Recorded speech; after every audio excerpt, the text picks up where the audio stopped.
And we're live. Welcome everybody here to the Lakers Lounge. I'm Anthony Irwin, joined by Raj Chipalu.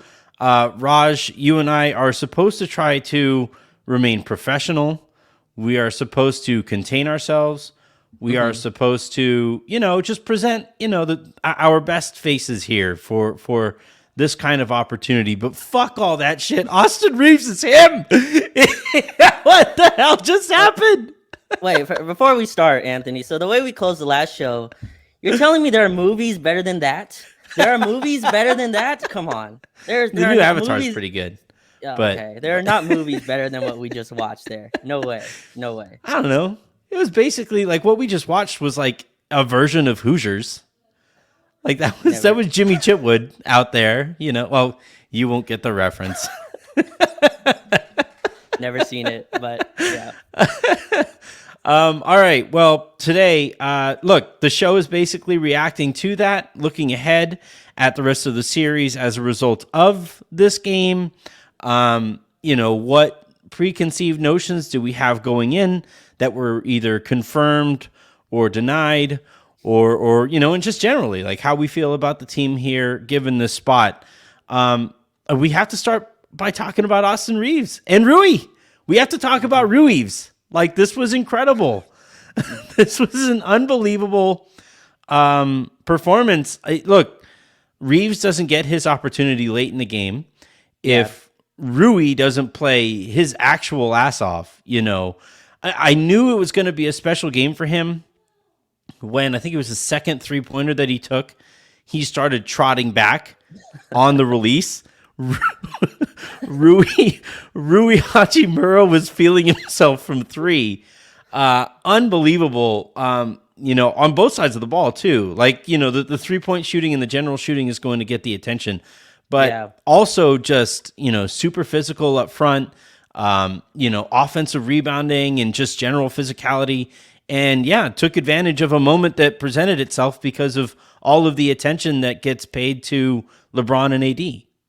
That's the thing, right? So they were playing off of him, basically, kind of treating him similarly to what they were doing with Jared Vanderbilt. And he's like, I'm just going to take these. And he's been aggressive with those throughout the year, actually. He hasn't really lost confidence in his jump shot. And tonight, it just went in. I was just like, feel handy after every single one of those jump shots, because you could tell like he'd be so proud of that. Like, he's obviously worked on that jump shot a ton, and he didn't really even have Anthony his like dribble in pull up game going either, right? Because they were shutting that off. It was basically like Jaren Jackson Jr. They were trying to hide him right on Vanderbilt or Rui or one of those guys, and he's like, I'm just gonna take this three. And a couple times they had to close out. He was huge, 29 points, 11 for 14 off the bench, and he really helped close this game. 6 rebounds as well, and the physicality. His defense on Towns was huge in the playing game, and then also tonight, his defense on Jaren Jackson Jr. You saw in those minutes, Anthony, there were like 2 or 3 minutes in the fourth quarter because John Morant got hurt, and we tried to put Vanderbilt on JJJ, and it just didn't work at all. Jaren Jackson got a quick 5 points, and we quickly went away from that. We went right back to Rui, and he's able to like handle him physically. That's just what a luxury to have, like Rui Hachimura backup LeBron James. Like, that's your backup to LeBron, is another 250 like huge wing who can actually shoot. He was fantastic. He was huge. His defense too. You talked about it. Won't get the credit it's due, but he was big time tonight. I wrote before the playoffs started that I thought he should really be in the playoff rotation. He looks like playoff basketball, right? Like he's just a big physical wing, capable of moving his feet. And they tried Desmond Bane on him, and he just took him down into the pinch post. Had that really nice fadeaway late in the game when he really had it going. When Memphis was small and they didn't have somebody to block out Rui, he was just running to the front of the rim and either keeping it alive or putting it back up onto the rim.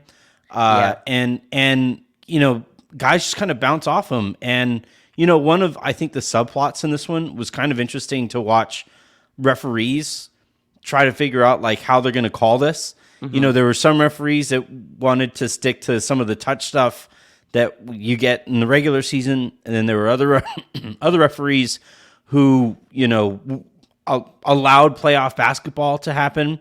And when they allowed the playoff basketball to happen, when they allowed that physicality, I really thought that was when the game started shifting, and the Lakers And this was the key when they won the championship a couple of years ago, right? Was bigger, stronger, faster.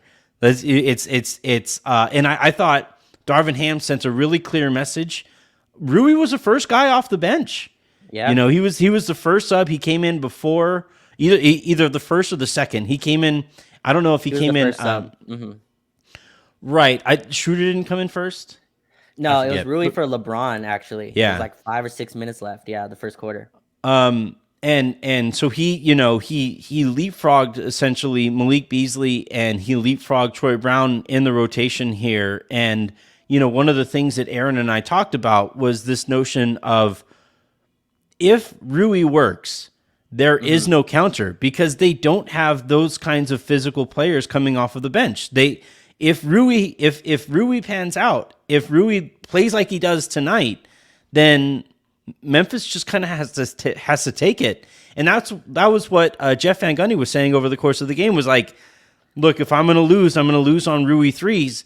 And that's fine in the regular season when it's 1 of 82, but it's 1 of 4 home games that Memphis might have in this series. And they lost like that. They wind up losing on a night where Jaren Jackson Jr. probably plays his best game of the series.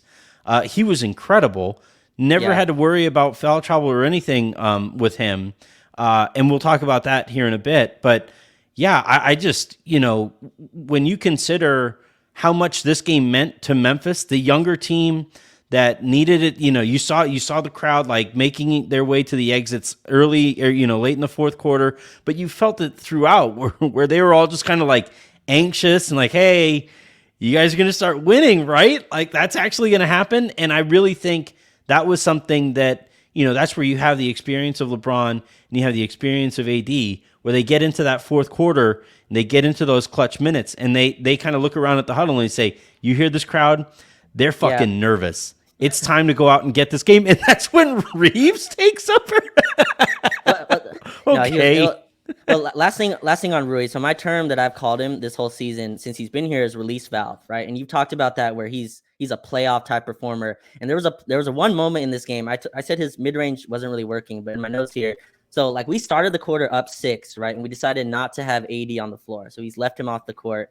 Memphis came roaring back, actually. So we were up 6, and I think they took the lead. They went up 3. Jaren Jackson Jr. started to have it going, and Rui hit this like turnaround pull-up jump shot from the mid-range, like looked like Kawhi Leonard, you know what I mean? Just like right there, just like his jumpers. And that went down, and that really kind of calmed us down. And then Austin kind of took over after that.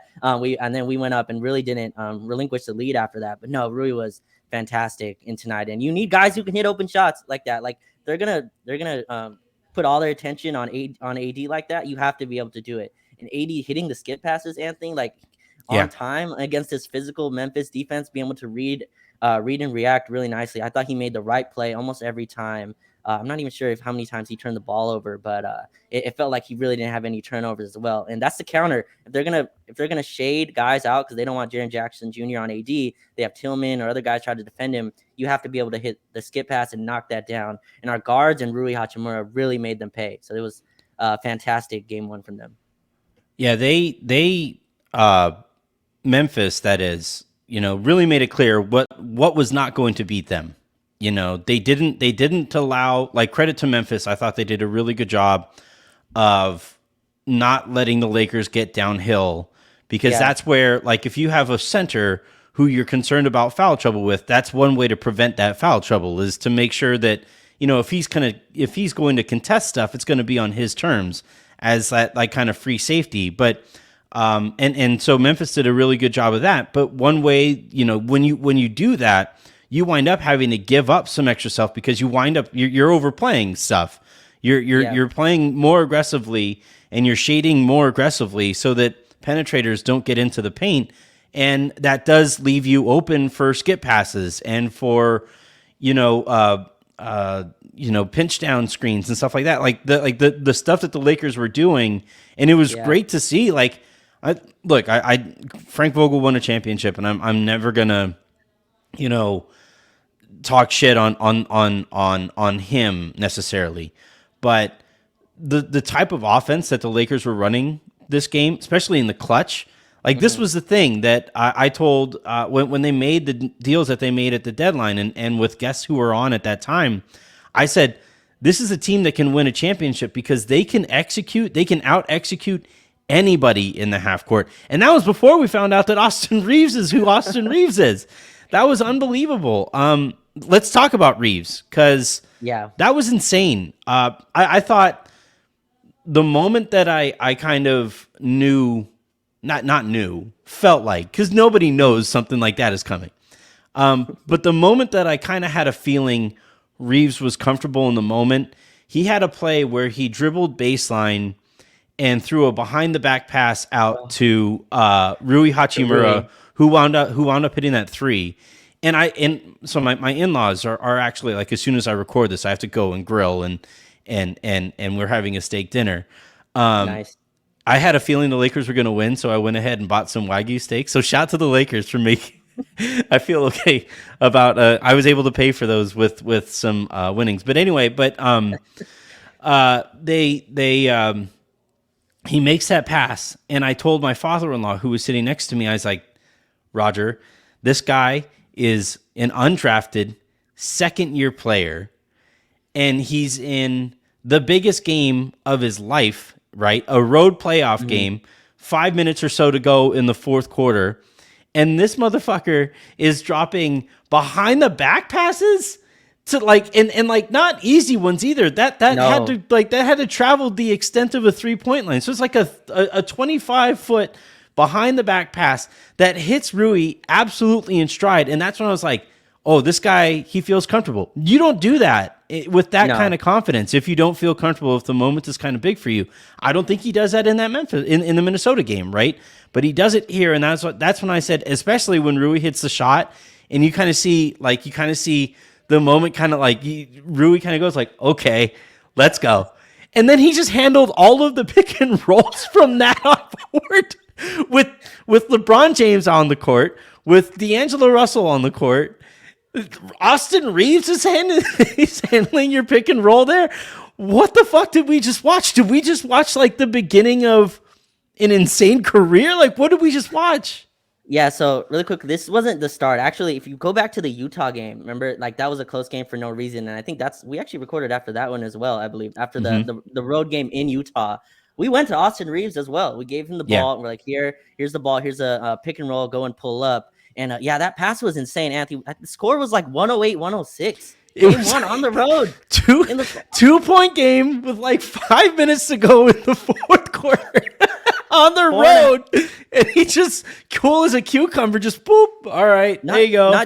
Not just that, shot clock was running down, right? So Jaren Jackson Jr., I believe, was the one that closed out to him hard. Pump fake drive off the dribble, behind the back pass to Rui at the top of the key. Just an absurd hit. And like, just to give Frank Vogel a little bit of flour here, we couldn't run this type of offense, right? We didn't have the guards. Someone who rewatched way too many Frank Vogel games, like we didn't have the offense to like run. Yeah, they didn't have these pieces. Yeah.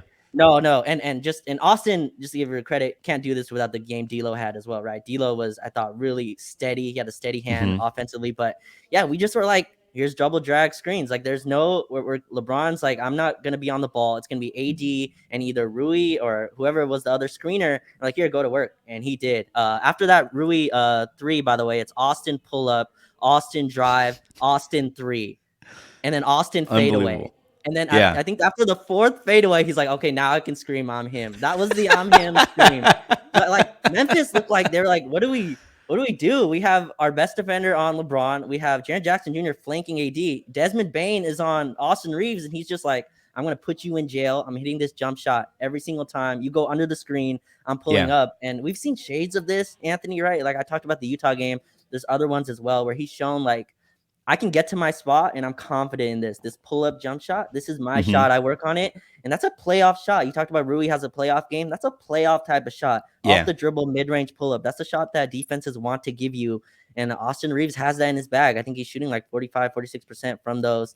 Anthony, coming into this game, he's shooting like 57, 45, and 90 on 20 points per game. It's just ridiculous numbers in all these must-wins. So he was, and only 4 free throws, by the way, for the national media who need to plaster that everywhere. Only 4 free throws for Austin Reaves tonight in his. He didn't grift. Points. I'm glad you bring up the Utah game because that was one of those moments that you kind of store on the back of your head and you kind of say, not only is it him having the confidence there, but the Lakers collectively having the confidence in him to put him in those spots. And I think it was that Utah game where he made, like, the game was kind of getting away a little bit, and he pulled up from, like, the top of the key, right? The high school 3-point range kind of area, and he hit that shot off of the dribble. And again, to that point, the biggest game that the Lakers were playing that it had played in that year, the season very much on the line in that moment. LeBron trusted him, Ham trusted him, D'Angelo Russell got out of the way, and look, like D'Angelo Russell, well, I want to talk about him in a second too, because this game I think is huge for him, absolutely monstrous for him. But for Reaves in that moment, you kind of say like, oh, all right. Like, I mean, it's a regular season game still. We'll see what it looks like in the playoffs. Eventually, LeBron is just going to handle that in the playoffs. But no, so we thought. We went to it.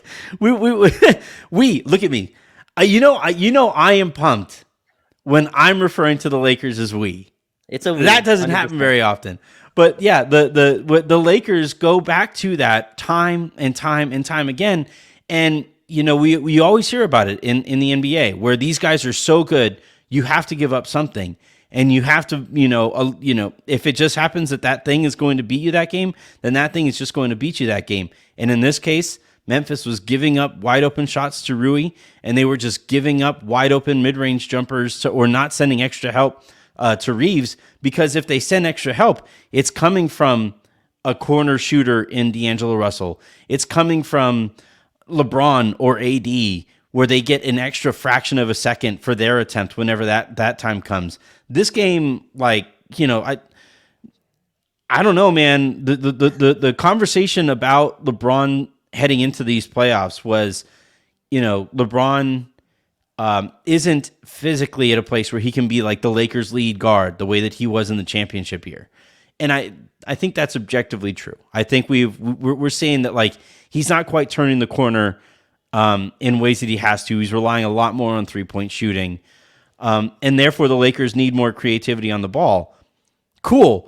We'll just find this hick from Arkansas to go do all that shit. What?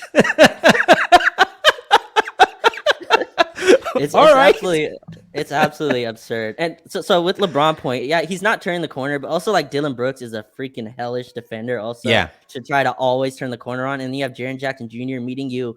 Other point of this too, Anthony, the Vanderbilt and AD combination on the boards, they were sending like 2 or 3 people to box out Anthony Davis, right? Because he was actually a tear on that end, tipping the ball, drawing loose ball fouls. Vanderbilt as well tapped out a bunch. And what that does is there's like a domino effect to that where, you have to be a little bit back on that. Actually, an underrated play from Rui was an offensive rebounding, or like a defensive foul called on him with 2 seconds left in the shot clock that eventually became a Reaves jumper, I think. And that was a huge play too. I think Memphis was on a run. AD took like a fadeaway jumper behind the backboard, and Rui it was an air ball. Air ball or barely hit rim, I'm not sure. But Rui just caught it and got fouled there. And like our rebounding, and you talked about Memphis doesn't have the big, so Steven Adams obviously out. You can punish them inside. And I thought Rui and D'Lo were able to. I mean, it's not Rui. Austin and D'Lo were able to take advantage of that and just pull up jump shots basically. And it was so weird watching LeBron just be like, "Yeah, I'm gonna go stand in the corner." Like, it's huge. Game 1, close game. I'm standing in the corner. AD's like, I'm just going to come screen for you, and you make whatever play. And that trust, I mean, I don't remember the last, first time playoffs, second year guard off, like who's really had that type of trust with LeBron and AD. So it's been just incredible to watch his growth. But like I said, this isn't the first time he's been winning games like this. Even last year, I think he had a few, like, obviously the game where in Dallas wasn't really off his creation, but he's had like clutch shots through his like short Lakers career so far. And I think it's starting to culminate in this. You see the confidence, Anthony. They're like, no, it's you. Like D'Lo's like, I'll get out of the way. I'll screen for you. It was like D'Lo AD as the double drag screens for him. And he gets to decide, do I kick it? Am I pulling? And that's just guard play we haven't had in a while. And we have 2 of them. I mean, you went from Patrick Beverley to Austin Reaves as your like ball handling guard starting, and it's such a gap in skill level that we can go to. So it's good, and only 30 minutes for him, which still seems low to me. Seems low. I think that'll probably go up. It's an easy comparison here, and he approaches it very differently because of the player I'm going to talk about, like his general approach to the game. But like the way that he just kind of slings around and probes defenses with the basketball. And now, again, nowhere near the passer, nowhere near the player that Steve Nash was, but it felt very Steve Nashian, where he just keeps that dribble alive for 2 or 3 dribbles longer than would naturally come to a player in that spot. And those extra 2 or 3 seconds on the ball forces the defense to make a really tough decision. We're not going to leave AD, certainly not going to leave LeBron if he's the screener. So that means Reaves gets like 1 or 2 more dribbles to go out and create a little bit more space for that jumper. And he's money. Like he's money in those on those shots and confident too. And, the concern that I had coming off of the Minnesota game was like, oh shit, that was clearly the moment looked like it was too much for him. He was hesitating on shots and stuff. And this though, like he has this game in his back pocket. He's now done it before. And I think that's only gonna to give him more momentum going forward. Same goes for D'Angelo Russell, right? Like I thought Russell played his worst game as a Laker the second time around in that Minnesota playing game. Looked like he was aiming shots, didn't look confident on the ball, making defensive mistakes, winds up getting benched. And he started this game very much kind of the same, right? He took a couple threes in transition that looked like it was him trying to get himself going, but didn't look super confident on those shots. And then I thought a really big play was he actually got sent to the free throw line. And he shot those 2 free throws. And, this is where, having any experience playing the game, really kind of says like, okay, he's seen the ball go through here. Like it's not a layup. It's not a breakaway. It's not some dunk that like it's, cheap, like nothing like that. It was, you get to the free throw line, you just get to work on your stroke and focus on your shooting stroke. And you see that ball go through the net. And from that point forward looked significantly better and significantly better in a way that I think can carry on moving forward. Well, he's the guy they're trying to hide John Moran on, right? Like they try to put John Moran on D'Angelo Russell, and we're like, all right, let's see if we can kind of hide him for a while. And I thought it was important for D'Lo to get going. You talked about he going to the line. There was one play he was like pointing at Scott Foster. They said, I was like, that's not a good idea. That's not really the way you win over the officials. But yeah, his 3-point shot was kind of he shot 3 for 9, which is fine. I think like his shot attempts need to be a little bit more higher. I think he was 1 for 8 in the Minnesota game, but he just has a calmness to him, and I love the like contrast between him and Austin. I think it just works really well. Austin's a little bit more physical, trying to get to the line, while D'Lo can kind of take his time, take pull-up jump shots, and it felt like he calmed down, right? The Memphis crowd was super loud. It looked like Minnesota like was able to rush him, right? It was able to speed him up. And I thought, Memphis tried to do the same thing to start, and he was like 0 for 3. The shots weren't really close, but he really settled in. I mean, 35 minutes, he was a plus 20. A lot of that also was in the fourth quarter, but the biggest thing to me, Anthony, 19 points, 7 assists, only 2 turnovers for him, which for how much he had to handle. He had some passes where it was like, if that one is like an inch lower, it's stolen. Like LeBron, he had one to LeBron on the inside. He had another. Yeah, that one AD pass. Yeah, that one too. Holy shit. Just barely, like if it's off, it's a turnover, but like it's right in AD's catch radius, so he was able to get to it. He had a bad pass in transition too. I think he had a pass where he's like, okay, AD versus John Morant jumping competition, and Ja was able to kind of hit that, high elevator to get it. But I thought he was smooth, and this is kind of what like people want from D'Lo. I don't think he needs to score 19 every night, but like around 14 to 15 on like good shots and being confident with it and punishing Ja, who they're going to continue to try to hide on him. I think with Austin, LeBron, AD, and Vando, you can't really put Ja anywhere else, and they're like, let's put him on D'Angelo Russell. And I thought he got around the screen. Ja shouldn't be able to. Ja like flopped a few times for offensive fouls. Like, D'Lo kind of got ahead of him and he was trying to put him in jail, and Ja kind of like flaying back. But that's kind of the only thing he can do on those. If he had one big mid-range pull up too, and that's just his game. And he can get to it whenever he's going to get you at some point. Like, exactly. And I'm saying like he can get to that whenever he wants, really, in my opinion, because they're not going to really show high on him with Jaren out there as the only big. So I think they're going to be kind of drop back. It's going to be Tillman kind of coming up on those. And I feel like he can get to that mid-range pull-up and just hit your spot up threes. He's a good enough shooter. He should be able to hit those. Had a big three in the corner that he missed, but it looked kind of online. We got an offensive rebound out of it, but he was solid. A huge game. I think fans were like the most on D'Angelo Russell. They're like, this is your do or die situation. And he came through 19 and 7, 2 turnovers and even 4 rebounds for him, which is nice. Him getting inside, getting dirty inside. So he had a really solid, we had a big game from our backcourt, Anthony. I mean, was it 39? When was last time we've said that? 39 points, 11 assists with 2 turnovers from our backcourt. I mean, that's just incredible to get when you have LeBron and AD as your front court, by the way. So yeah, he was awesome. I mean, how insane is it that we're 25 minutes, almost 26 minutes into this conversation, haven't talked about LeBron, haven't talked about AD, and the Lakers won.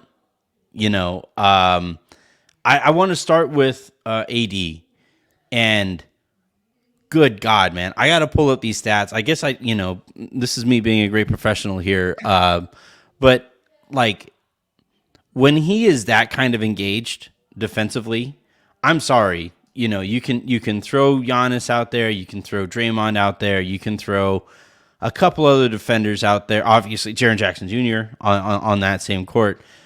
There is certainly a conversation to be had about best defender in the world, but when AD plays like that, there isn't. There's not a conversation. He was obviously, you know, people are going to talk about the 7 blocks, the 3 steals. You know, I would love, you know, the Grizzlies on the night shot 47% from the field. I would like to see, like, this is where it's kind of tough to define defense. But there were so many shots in the paint that Memphis didn't shoot because they felt his presence there. There were so 100%. Many shots in the paint that they rushed because they felt his presence there. There were like so many moments where you just felt like the paint was just swallowed up. And, you know, this is kind of a ideological difference between the way Frank utilized AD and the way Ham utilizes AD, where Ham basically says, what we are going to have you do is just wipe out the paint. Like, nobody is ever going to be comfortable in the paint so long as you are out there focusing on you know, I sometimes get frustrated with drop coverage because I think that does kind of take away from some of what he can do on the perimeter. But the paint, the most important real estate on the court for modern offenses, that is just not going to be a place that their opponent feels comfortable in. And yeah, I mean, again, you know, Reaves gets all the attention, Rui gets all of the attention because they did stuff that nobody expected them doing. But Anthony Davis won this game for the Lakers on the defensive side of the ball. He was insane. 100%. And the big thing for me with AD, which is really shocking, only 2 free throws, right? And that's usually where he really impacts, right? He usually gets like 10, 11 free throws a game. Only 2 free throws for him, only 4 for LeBron. But yeah, like again, you look at this Memphis team though, right? And AD can kind of sit back a little bit more. They're more than comfortable with Ja Morant taking jump shots. They're more than comfortable with Dillon Brooks taking jump shots, even besides what LeBron said at his press conference. They're like more than comfortable with Dillon Brooks shooting. Ja Morant hit like 4 straight jumpers, and our defense didn't change. We're like, go ahead. I think he hit like 2 straight threes, 2 mid-range pull-ups, and we're like, go ahead, take those. So like he doesn't really have to switch as much, right? So we're having Vanderbilt and Dennis Schroeder basically just hound him, just like even picking up full court. Vanderbilt steps off when it's time to shoot, but he's still going over on screen, just making sure Ja knows that he's attached to him. And then you have to shoot over kind of the outstretched arms of AD. And he was just a monster inside. 7 blocks, you talked about it, doesn't really give the credit for how many shots he changed. And he doesn't have to be as much on the perimeter in this series. We switched a little bit at the end of the game to try to prevent threes, but for the most part, it's like no rolling behind, right? It's like let's protect the rim, let's take away Jaren Jackson Jr. from the inside. And I thought he was just a monster. And I thought he could have a couple more like fouls inside, but 4 offensive rebounds. I thought that changed kind of how Memphis can guard our outside shooters. They had to they were sending like 3 people on him to box out. If you watch, AD's like having 3 of his hands held, and eventually his arm, I think he said he couldn't feel his arm or his arm. It was a stinger. Stinger, yeah, Yeah. scared me. Yeah. Yeah, he was a monster inside. And then 10 for 17, super efficient. But Anthony, I think it was the first quarter to me that told me like, oh, he's here. You know what I mean? They went He to had a him. No dunk. game. He had a dunk Yeah, early. the dunk, and then also like got it in the post. No waiting, right? No, like, let's see what the defense is going. No, one move, hook shot, one move, post up, one move, fade away. And I was like, oh, like he's ready. I think he had like 8 points in the first quarter or something like that. And he just set the tone to me, his aggression, and he showed like this is gonna be a long night. And he dominated tonight. I think one of the key stats in this one, and I thought coming into the series, one of the key stats was going to be AD dunks, like the number of dunks that AD has in this series, because that informs me how engaged he is on that side of the court. 2 free throws is kind of worrisome. I, for lack of a better term, I want him to get to the free throw line more than that, especially given how important Jackson is for what they do. And we'll talk in a second, I think, about ways that the Lakers can attack Jackson better than they did in this one. But the defense was incredible from AD. It felt like every time the Lakers needed a play on either side of the court, AD was there to impact that play in some way, shape, or form. Like, no matter what it was, needed a good contest, needed a contested rebound, needed, anything, a putback, something like that. AD was right there for that stuff. And yeah, Jackson is going to get a lot of the attention, rightfully so, right? He was incredible in this game. But you look at the totals here for plus minus on the night or on the day, and AD leads the way with a plus 27. It was just he was incredible out there. And one thing, like, the Lakers really relied more on LeBron at the 5 lineups in this one than they have recently, especially since Ham showed up. I do kind of wonder if they're going to wind up going away from that, because I didn't really like how much of that looked. LeBron, I just, yeah, he didn't look fully right to me physically. And if he's going to be a center, you need him to be right offensively to be able to turn the corner on whichever person there. If it's Brooks, it's one thing, but there were like some moments where Xavier Tillman was guarding him on the perimeter, and LeBron wasn't quite ready able to turn the corner on him there. Had some weird turnovers. LeBron, I think, had 5 turnovers on the game. So I think that the Lakers are going to have to find a way to get LeBron, and it's weird to say this, but at this stage of his career, it also makes some sense. But the Lakers are going to have to find a way to make the game easier on LeBron than it was in this one. And look, it might just be that Memphis is just going to burn their best defender, making sure LeBron doesn't get it going. And that just means that, Reaves and D'Angelo Russell have to continue to be aggressive and productive. And maybe that's just how the rest of the series goes. But I think at some point here, the Lakers need to find a way to get, whether it's putting LeBron as the screener or, him handing the ball off or something like that. Just make whoever is guarding him have to move before he catches the ball. Yeah, he fired a lot of threes, and a lot of his turnovers came in that second quarter. That backup big kind of thing. I think I'm more fine with the LeBron and Rui, like 4-5 as our bench unit. I'm not sure Wenyan is playable in this series. Mo Bamba, I don't think I want him really in this series as well. I don't think we'll see Bamba in the playoffs. Yeah, and Wenyan, this is a bad matchup for him.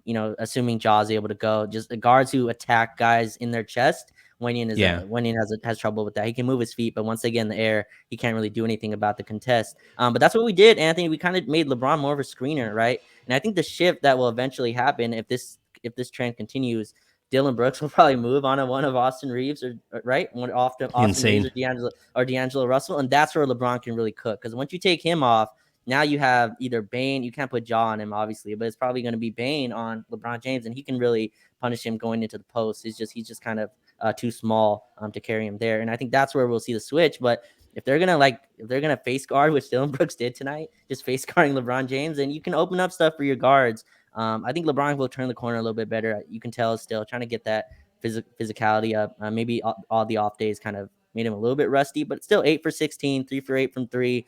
Probably would want to go to the line a little bit more. It was 2 for 4 from there, but contributed on the boards. And Anthony, I thought we saw the first like LeBron locked in as much as he could be on defense. Like as we saw, like I think he went for more chase down blocks than I've seen this season. Oh, Like yeah.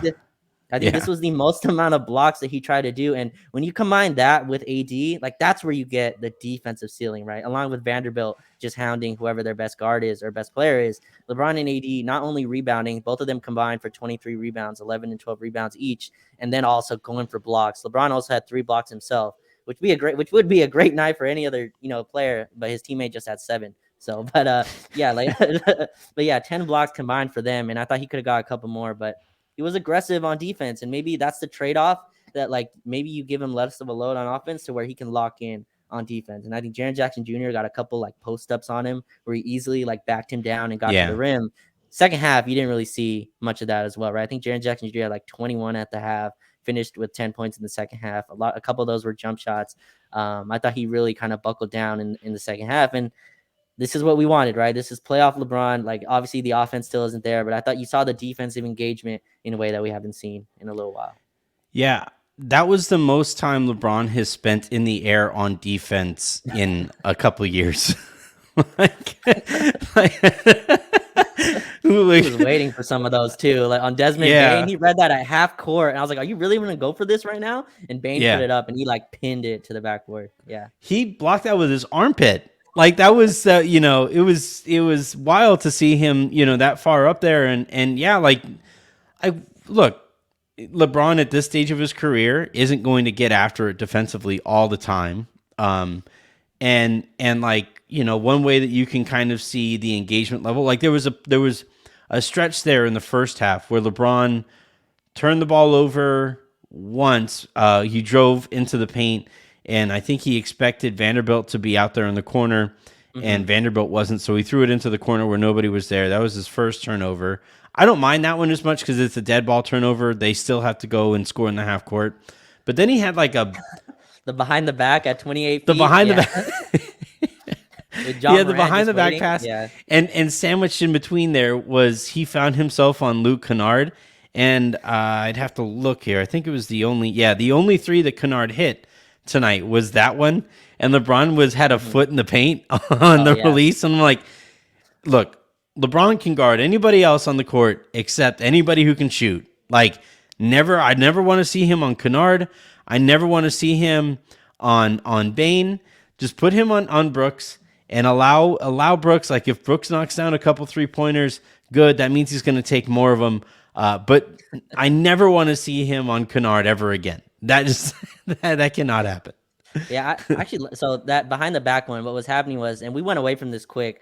He tried to, how he does the playoff hunting, right? So you go after whoever the smallest guard is. So he was trying to punish, I believe, Luke Kennard on that, or John Morant, and they just trapped those ball screens really quickly. They're like, we're just doubling. We're not letting you get one-on-one matchups at all. And LeBron threw this lackadaisical behind the back pass, easy dunk. John Morant started screaming to the crowd. I was like, oh, damn it. Like, he just gave up your lead. But I like him on Jackson in this matchup, Anthony. I think, number one, it lessens the load on AD as well, right? So AD doesn't have to guard Jaren Jackson Jr. the whole possession, while also being the rim protector that shuts off the paint, right? That turns off the water in the paint. And then it kind of keeps LeBron engaged, right? You can't be like disengaged. Yeah, he needs to respect the person that he's guarding. Yeah, he had zero respect for anyone in Minnesota, by the way. Nothing against Minnesota. He just had very little respect for everyone on that team. It was maddening to watch. But I think he respects Memphis at least. But yeah, like but on Jaren Jackson Jr., I think like the weight matchup is kind of even out. Jaren Jackson Jr. has the size. But if Memphis's offense is going to be Jaren Jackson Jr. 5 dribbles into a post hook shot, like I'm living with that at least for now. Like that's a 2-point shot, whatever. Like you kind of live with. This is not generating anything for anybody else either. Like either he scores or he misses. Yeah, that's it. Exactly, and it's not putting anyone in foul trouble. And plus, you still have AD there who can roam and be a pterodactyl and block that from time to time. So I live with that as the offense. What you can't do is like have what you said, LeBron on Luke Kennard. He's not chasing him for 24 seconds. He's just not going to do it. And they run stuff for Luke Kennard. Like they run specific actions, him coming off of double drags and stuff like that, where LeBron just not going through 3 screens to chase Luke Kennard is not happening. So even Desmond Bane, I don't like him on him either. I love him on Jackson. Or Tillman, I think, is nice on AD. AD can kind of roam off of Xavier Tillman in that way. And they don't really find Tillman in those spots. Tillman gets his offense through offensive rebounds and stuff like that. So I like him on Jackson a lot, actually. Now that you mention it about Kennard, having stuff run specifically for him, shouts to Russell. I thought Russell played really well in some of the minutes that Kennard was out there, chasing on screens and staying connected on screens. That's not something that we attribute to Russell's game. Like that is not generally, that is when I see like two screens and Russell like having to chase the guy over two of them. I'm like, he might get through 1.5 of these. Maybe. Best case scenario, the person who catches the ball like falls over or like drops the ball, and then Russell's in position there to defend.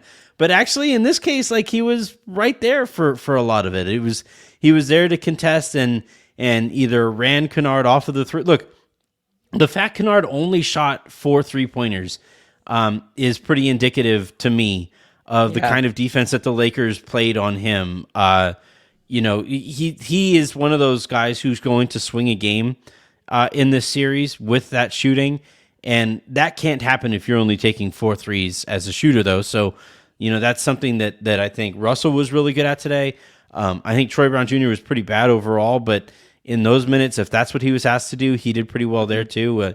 It was from like the kind of things that often go ignored stuff went in the Lakers' direction, I thought, in this one. By the way, did you see Austin just try to get those offensive fouls running on screens? They were just not going to give it to him ever. Yeah. He's like, dude, I got hit in my face 30 times. And they're just like, no, run the other way. I thought D'Lo was solid. They had him on, I think. We need Reaves to grow some dreads like Ja Morant has, because that's more visible. Like the bright dreads, when they flutter, like because he's flicking his head back on every like contact that he gets in his chest. Refs see that. We need to get Reaves some kind of a wig to get him some extensions to see if we can get some better calls there on screens. Yeah, his face was all red. I mean, that should have been like the indicator. There was a few times, I think Desmond Bane also just hit him with the elbow in the chest that AD blocked eventually. But he's like, dude, like, where's the... And the refs was like, nah, just go the other way. There was a few times. But I thought D'Lo was like, he defended Dylan Brooks. I thought like he played the game plan, let him kind of shoot, close out late. Brooks hit like 2 threes as well. I'm like, man, if this is a Dylan Brooks game and a Ja hitting threes game, that would suck in like a game where you actually played really well. But I thought we ran guys off. I thought Dennis did a nice job as well, chasing around Desmond Bane. Dennis's offense wasn't there. It was only 2 for 5, but only took 5 shots, right? There's games where 2 for 5. There's games where Dennis is like 2 for 10, right? He's like, let me try and see where my offense goes. It's going to get here somehow, guys. Just wait. But no, he was like really calm, and Ham only played him 20 minutes, right? So you could see like the button pressing. Shouts to foul trouble.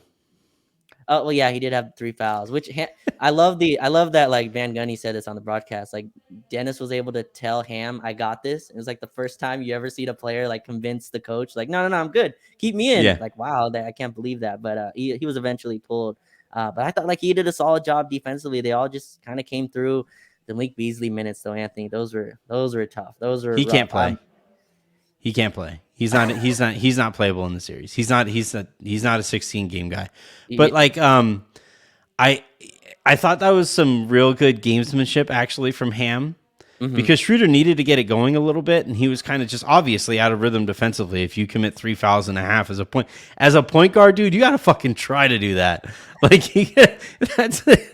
that is not easily done for a point guard who isn't really guarding Ja all that much. But I thought that was some gamesmanship from Ham, because he had Russell coming in, and then Schroeder goes like, no, I got this, we're good, and Russell goes and sits down. And then the next play, Russell was actually walking back to the scorer's table. So I thought that was some like real good, like Ham looking like he gives Schroeder the nod there, some confidence or whatever. But actually, he got his guy in there like fairly quickly. Like actually, it's like 2 plays later, Schroeder was out of the game. I don't need to spend too much time here on Beasley. I just don't think he's made up for this. I really think that the key to this thing is going to be Rui. So long as Rui is playing well, there isn't a counter on Memphis's bench with the physicality that the Lakers can present all 48 minutes if Rui is getting all of Beasley's minutes. Like that's between Rui and Vanderbilt. We actually saw Rui and Vanderbilt out there a little bit together at the same time. Right. Thought of you in that stretch. I just think there were certain things that I remember this. So I'm like 7 years older than my younger brother. I'm like 13 years older than my youngest brother, right? Which means I had a lot of experience beating the shit out of them in basketball when they were growing up. And like there were just certain things that I could do that they just had no answer for. That there was like that was not an option. I was just bigger than they were. I was faster than they were and stuff. And so if I like lean heavily on that, then there wasn't no adjustment that could be made. And I think here Rui is that guy that like there isn't an adjustment. There's no counter. There's nothing that they can do there. They can hope to shoot better, and that's about it. But the Lakers, if they're engaged the way that they are defensively, or they were defensively in this one, running guys off of 3-pointers, there is nothing that can be done here. It becomes a short series. So, like, credit to Beasley, and I think he's a talent, and maybe eventually he's going to impact a different series. But in this one, I'd rather continue doing the thing that Memphis doesn't have a counter for. And not only with the Rui thing, the crazy thing about it is he's probably like the smallest guy in the front court, right? So you play him next to LeBron and AD, you're just massive on that front line. And I think that's huge on that front line. And if you play Vando with that, then you're just absolutely huge, right? Vando's you're defending your ones.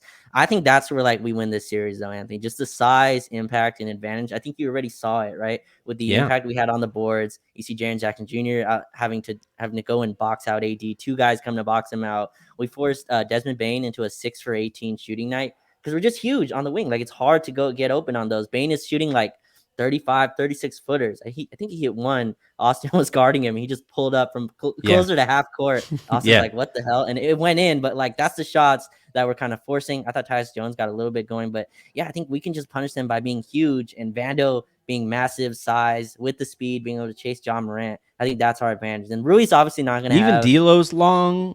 Yes. Reaves, if he's playing point guard, is long by point guard standards. Like, it's a long, athletic, physical team. And, if they had Adams, if they had Brandon Clark, obviously that advantage, dissipates quite a bit. But in this case, they don't have those guys, and there just isn't a counter. You can't just magically grow, right?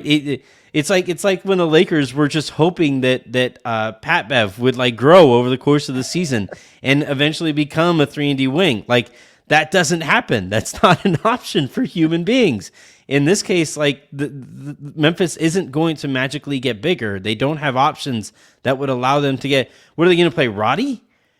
They're gonna like that but like any Roddy minutes are not Kennard minutes. No.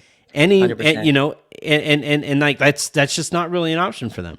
Well, you look at their guards, right, Anthony? So you have John Morant. He's going to be picked on, or at least he's a defensive liability. Then you bring in Tyus Jones, and then Tyus Jones is 6'2", right? He's tough, but I mean 6'2" guard that if that's switched on to Rui or whatever. And then you have Luke Kennard as well, who's another guy, defensive liability, right? So they really don't have much back there. Santi Aldama played like 24 minutes. I thought he had a few tough threes, but he's not going to punish you as a big. He was a minus 23 in those 24 minutes.